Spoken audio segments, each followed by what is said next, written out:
بے شک بے شک۔ الحمد للہ رب العالمین، الصلاۃ والسلام علی رسولہ النبی الکریم وعلی آلہ واصحابہ اجمعین۔ الحمد للہ الذی ہدانا لہذا وما کنا لنہتدی لولا ان ہدانا اللہ۔ رب اشرح لی صدری ویسر لی امری واحلل عقدۃ من لسانی یفقہوا قولی۔ جیسا کہ میں نے آپ سے گزارش کی ہے کہ انسان کو اللہ رب العالمین نے بڑی تین طاقتیں دی ہیں: قوت سماعت، قوت بصارت اور قوت فہم و ادراک۔ اللہ تعالیٰ نے یہ قوتیں انسان کو اس لیے دیں کہ وہ استعمال کرے زندگی میں، اور سب سے ضروری ہے کہ ہم حقائق کو دریافت کرنے کے لیے یہ قوتیں استعمال کریں، جن کے ذریعے ہم چیزوں کو ٹھیک ٹھیک ان کی حقیقت کو پہچانتے ہیں۔ ان قوتوں کا ٹھیک استعمال کریں تو سب سے جو کائنات کی بڑی حقیقت ہے وہ خود اللہ تعالیٰ ہے۔ جب اس کو انسان پہچان لیتا ہے کہ میرا خالق وہ ہے، اپنے حالات پہ غور کر لیں۔ میرا سر یہ تیسری قوت کون سی بولی ہے؟ قوت سماعت، قوت بصارت اور قوت فہم و ادراک، انڈرسٹینڈنگ پاور۔ اچھا، اب سب سے کائنات کی بڑی حقیقت جو ہے وہ ہے اللہ تعالیٰ خود۔ اب اس اللہ کی معرفت ہمیں اس کے جو صفات ہیں اس سے ہوتی ہے۔ آپ خود دیکھیں، آپ کائنات میں تھوڑا سا غور کریں، زمین کو کیسا بنایا، پھر اس سے کیا کچھ اگا دیا انسان کی ضروریات کو پورا کرنے کے لیے۔ غرض ہے کہ جو چیز آپ دیکھیں گے اس کی حکمت، اس کی کمال اور اس کا جمال نظر آئے گا۔ لہٰذا سب سے پہلے اور اللہ تعالیٰ کو سمجھنے کے لیے سب سے بہترین چیز کیا ہے بھلا؟ اس کا خود کلام قرآن مجید، جس میں اللہ تعالیٰ نے اپنی صفات، اپنے کمالات کا فرمایا، اظہار فرمایا ہے، اور پھر اس نے اپنے تعلیمات، ہدایات اور احکامات دیے ہیں تاکہ ہم ان پر عمل کر کے اس کے پسندیدہ لوگ بن جائیں، اور اس کی رحمتیں دنیا اور آخرت میں دونوں ہمارے لیے مختص ہو جائیں۔ وہ اس کی شرط صرف اور صرف یہ ہے کہ ہم اس کی اطاعت کا حق ادا کریں۔ وہ حق آپ کو ملے گا نبی کریم صلی اللہ علیہ وآلہ وسلم کی زندگی میں، کہ آپ نے حق ادا کیا۔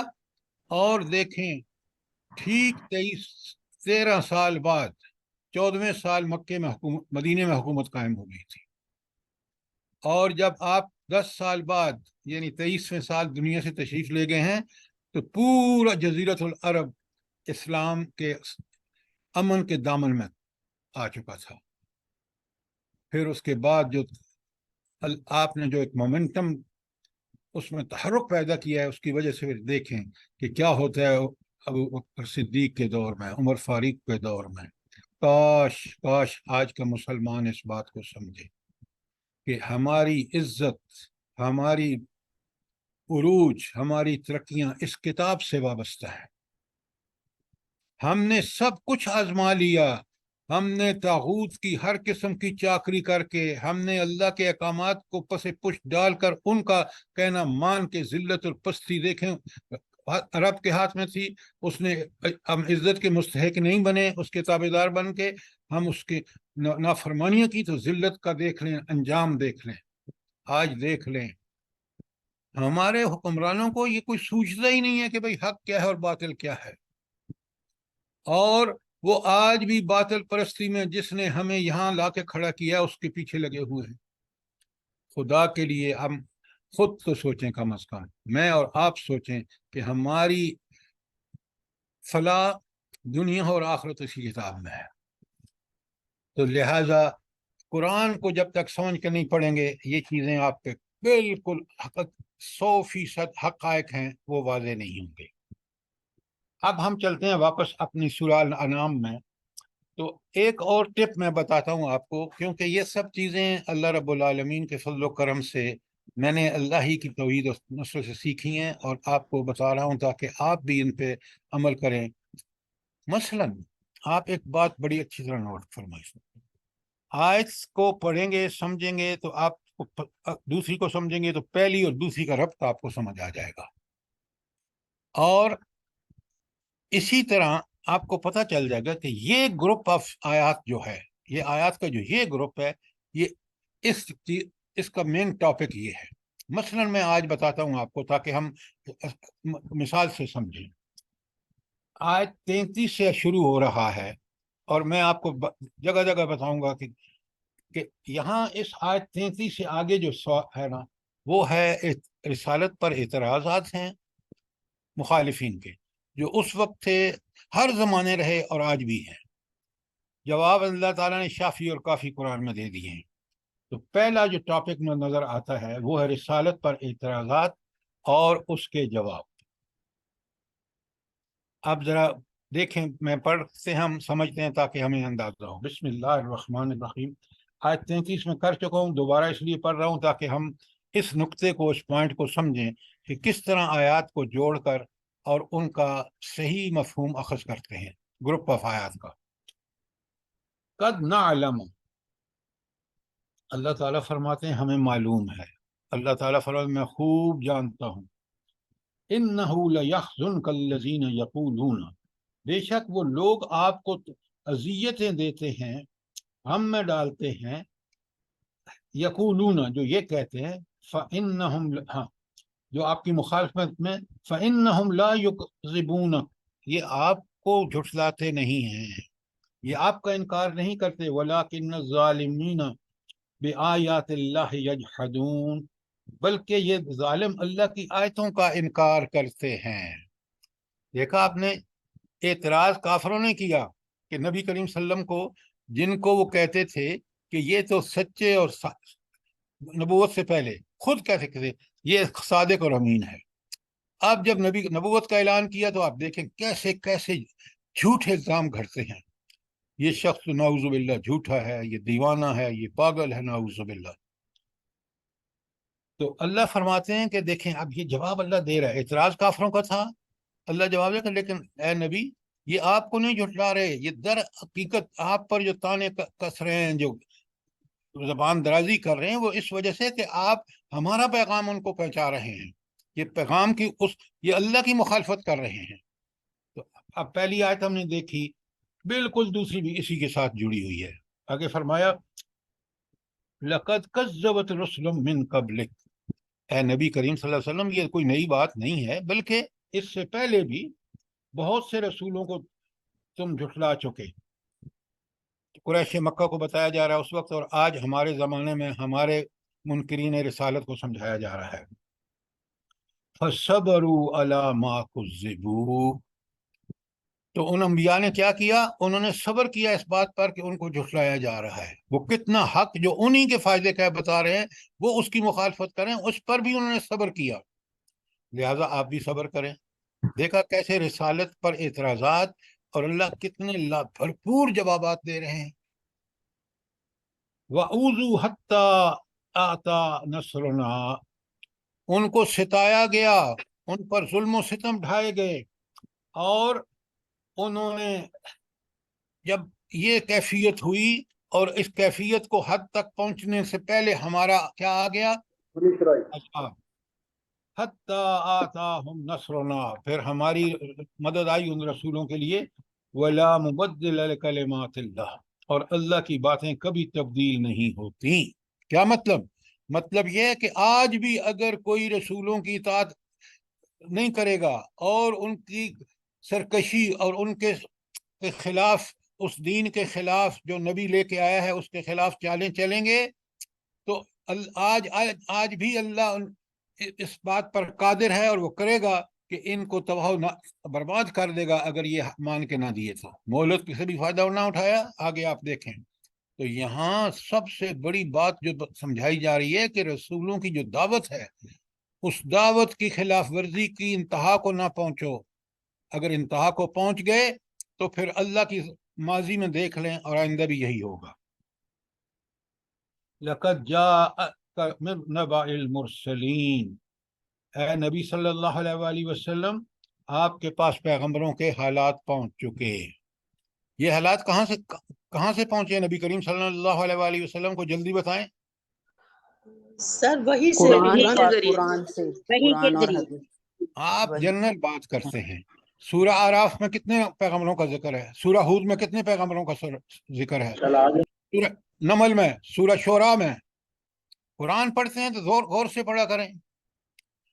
بتایا ہے کہ یہ نبی آئے، یہ دعوت دی، انہوں نے یہ حشر کیا، یہ اس طرح میں نے ڈھیل دی، پھر ان کو سب کو تباہ برباد کر دیا، ایک ایک کو. وہاں لکھا ہے. بس آپ کہہ دیتے ہیں وہی سے. بھائی وہی سے نہیں، قرآن سے بتاؤ. جنرل بات مت کیا کریں، نہ اپنے سامعین کو جنرل بات بتایا کریں. بات اسپیسیفک حقائق کے ساتھ، واقعے کے ساتھ، تاکہ ذہن میں بات بالکل کلیئر ہو جائے. تو انبیاء کی دعوتوں کو جن قوموں نے جھٹلایا، اللہ نے ان کا برا حشر کیا. آج ہم بھی اس دعوت کو جھٹلانے کے نتیجے میں، اس نبی کریم صلی اللہ علیہ وآلہ وسلم کے لائے ہوئے قرآن و سنت کی خلاف ورزی کی وجہ سے اس ذلت اور پستی سے دوچار ہے.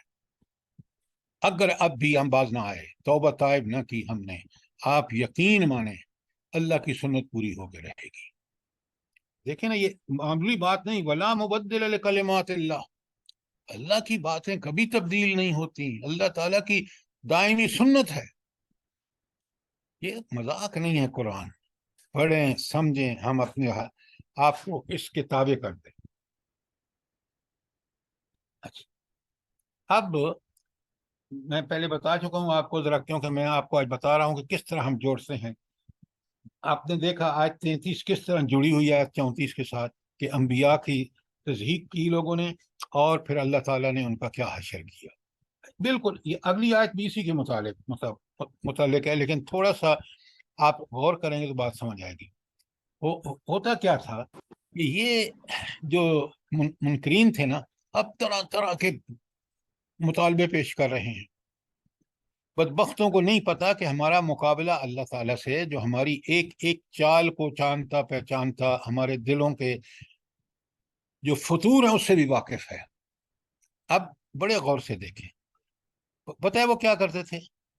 وہ نبی سے کہتے تھے کہ اگر آپ ہمیں یہ مطالبہ پورا کر دینا، مثلا نبی کریم صلی اللہ علیہ وسلم سے کہتے کہ آپ قرآن اترتا ہوا ہم دیکھیں، اور ہم یہ سارا پروسیس جب اپنی آنکھوں سے دیکھ لیں گے تو آپ کی بات مان لیں گے. یا آپ کو اللہ دنیا میں باغ عطا کر دے، اور آپ کے پاس نوکر چاکر ہوں، وہ بلا ہلا گلا ہو، ہم آپ کو مان لیں گے کہ آپ نبی ہیں. اب اللہ تعالیٰ کی سنت نہیں ہے. اللہ تعالیٰ بڑے حکمت والے اور علم والے اور اپنی مخلوق کو سمجھتے ہیں. اللہ تعالیٰ نے بار بار کہا کہ اللہ کے اپنے نبی انبیاء سے کہا کہ یہ معجزوں کو دیکھ کے ایمان لانے والے نہیں، ایمان وہ لائیں گے جن کے دل میں، جنہوں نے اللہ کو اپنی اللہ کی دی ہوئی صلاحیتوں سے پہچان لی ہے، اور وہ اس بات کے پابند ہیں کہ ہمیں اللہ کی اطاعت کرنی ہے. اللہ ان کو ہدایت ضرور دیتا ہے کیونکہ وہ کوشش کرتے ہیں. اچھا، اب ذرا دیکھیں. وَإِنْ كَانَ قَبْرُ عَلَيْكَ إِعْرَاضُهُمْ، پھر نبی کریم صلی اللہ علیہ وسلم سے بات ہو رہی ہے. بالکل وہی مضمون ہے جو 33 سے شروع کیے ہم.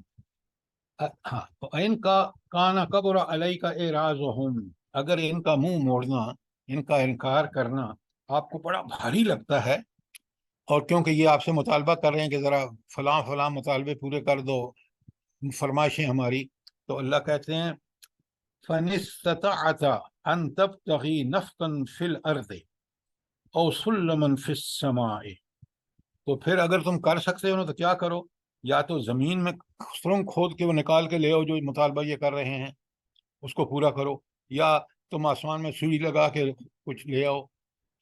کیوں؟ اللہ تعالیٰ اس لیے کہہ رہے ہیں کہ یہ سارے کام اللہ کے کرنے کے ہیں. علامات، نشانیاں، معجزے وہ اللہ دیتا ہے.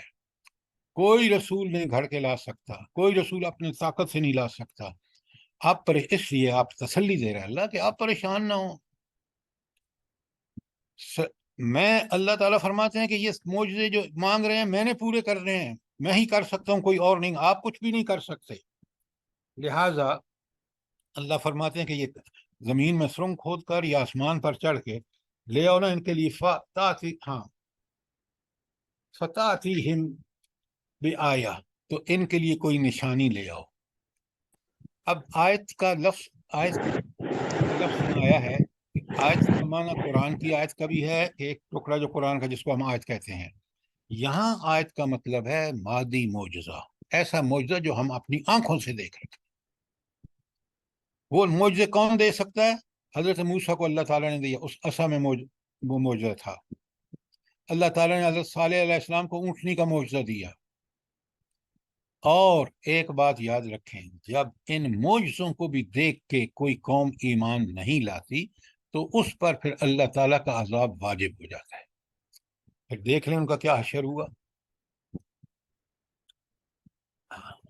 اور پھر اللہ تعالیٰ فرماتے ہیں یہ تو اللہ کی حکمت ہے نبی صلی اللہ علیہ وسلم، ورنہ اگر اللہ چاہتا وَلَوْ شَاءَ اللَّهُ لَجَمَعَهُمْ عَلَى الْهُدَى، تو اللہ ان سب کو ہدایت دے دیتا۔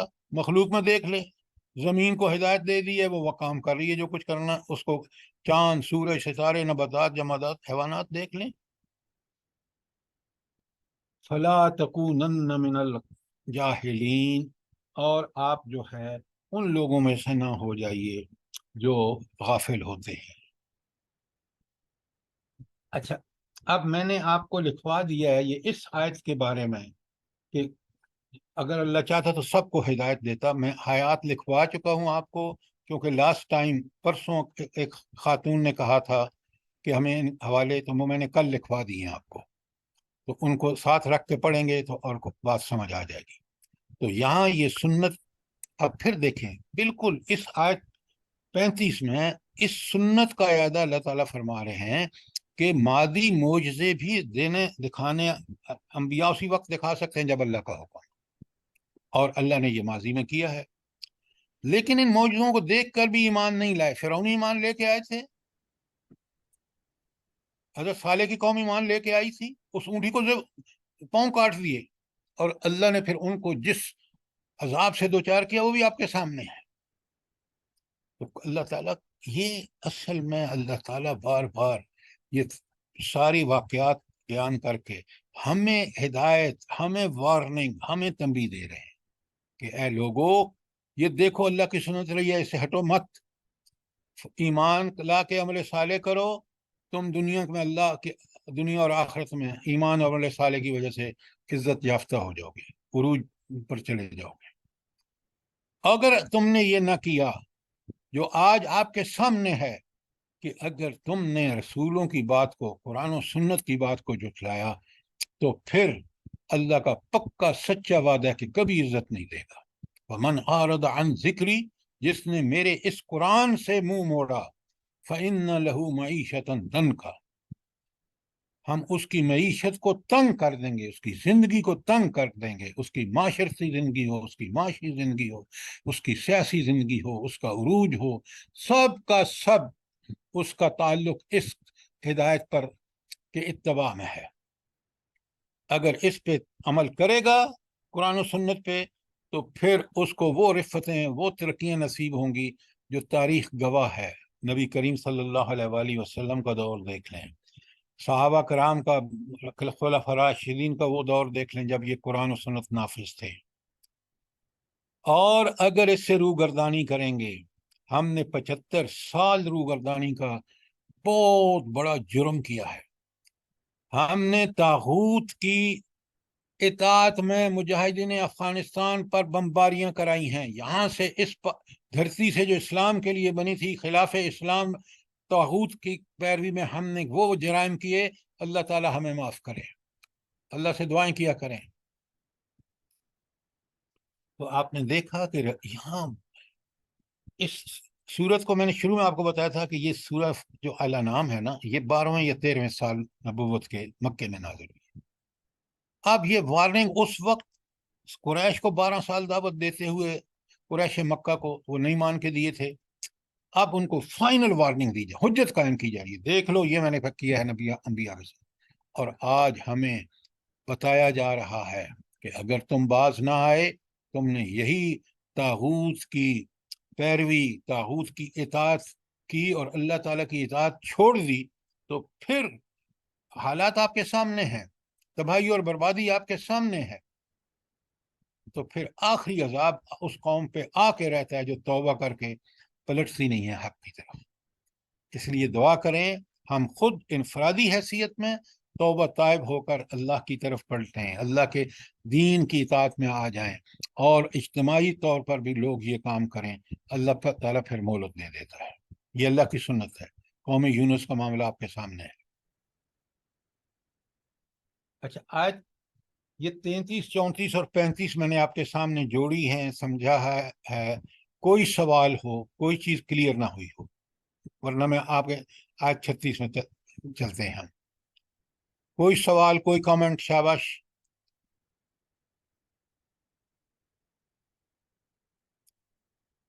بات کلیئر ہے؟ جی سر، جزاک اللہ۔ اچھا، اب چلیں آیت، بالکل یہ بھی اسی سے جڑی ہوئی ہے، انبیاء کی دعوت اور اس کے انکار میں پھر قوموں کے ساتھ کیا ہوتا ہے، ذرا سنیں۔ انما یستجیب الذین یسمعون، اللہ تعالیٰ اپنے نبی سے کہہ رہے ہیں کہ بس وہی لوگ اس دعوت کو قبول کرتے ہیں جو سنتے ہیں۔ سننے کا مطلب کیا ہے؟ وہ جو اللہ نے قوت سماعت دی ہے، وہ بات کو سن کے اس کو ٹھیک ٹھیک سمجھنے کی کوشش کرتے ہیں۔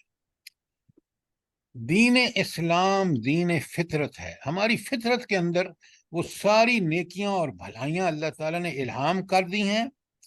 فَالْهَمَهَا فُجُورَهَا وَتَقْوَاهَا، کہ نیکی اچھی لگتی ہے، نیکی پر عمل بھی ہمیں اچھا لگتا ہے، وہی چیز اللہ نے ہم سے طلب کی ہے۔ تو جب ہم اس ہدایت کو سنیں گے تو وہ چیز آلریڈی اللہ نے ہماری فطرت میں رکھی ہوئی ہے۔ اگر ہماری فطرت بگڑ نہیں گئی، اگر ہم نے اللہ کو چھوڑ کر طاغوت کو نعوذ باللہ اپنا بنا لیا ہے سب کچھ، جیسے آج ہم ہیں، تو پھر ہمیں بات سمجھ میں نہیں آئے گی۔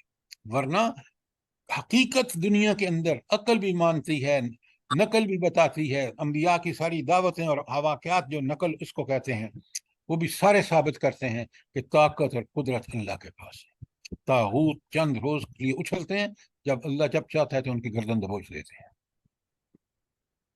افغانستان میں دیکھ لیں آپ، اگر اب بھی ہماری آنکھیں نہ کھلیں یہ سب کچھ دیکھ کے کہ کس تنتنے سے امریکہ آیا تھا۔